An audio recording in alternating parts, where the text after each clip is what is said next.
राम राम दोस्तों, आप सभी का मेरे ब्लॉग में हार्दिक स्वागत है। आशा करते हैं आप सभी स्वस्थ और मंगल होंगे। द्वारका नगरी में एक बहुत अच्छे सेठ जी रहते थे, जो धर्म कर्म में बहुत विश्वास रखते थे। जो भी व्यक्ति उनके पास उधार लेने जाता, वो कभी किसी को खाली हाथ नहीं लौटाते थे।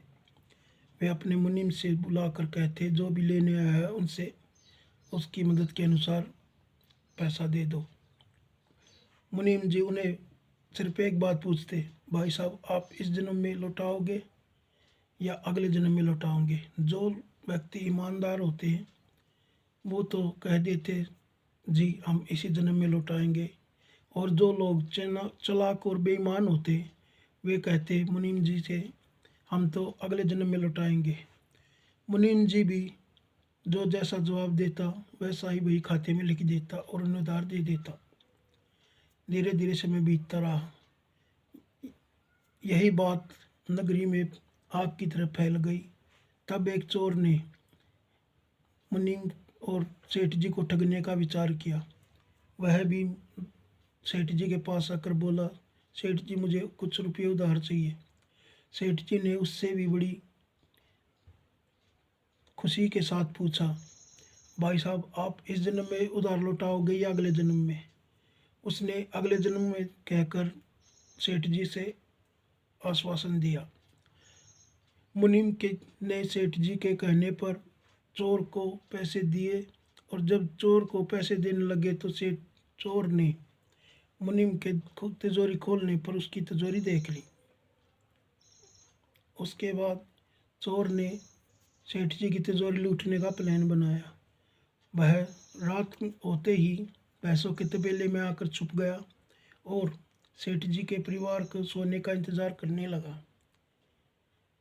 धीरे धीरे समय बीतता रहा, वह छुपा रहा। अचानक उसे कुछ आवाज़ें सुनाई देने लगी।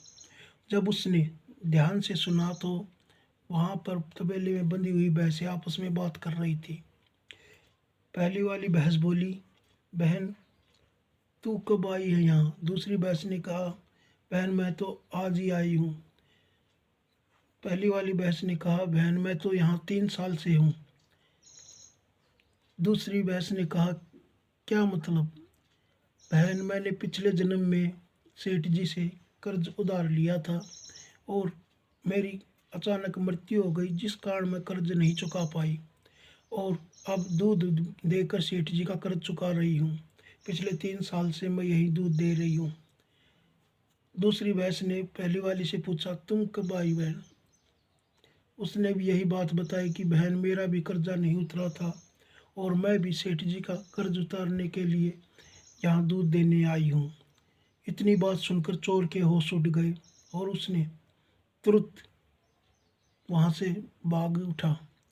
अगले ही दिन जाकर मुनीम के पास पैसे दिए और रजिस्टर से अपना नाम कटवा दिया। दोस्तों, इस कहानी से शिक्षा मिलती है कि हम भले ही कितनी चालाकी कर लें, हमें ईश्वर ज़रूर देखता है और हमारे कर्मों का फल हमें ज़रूर मिलता है।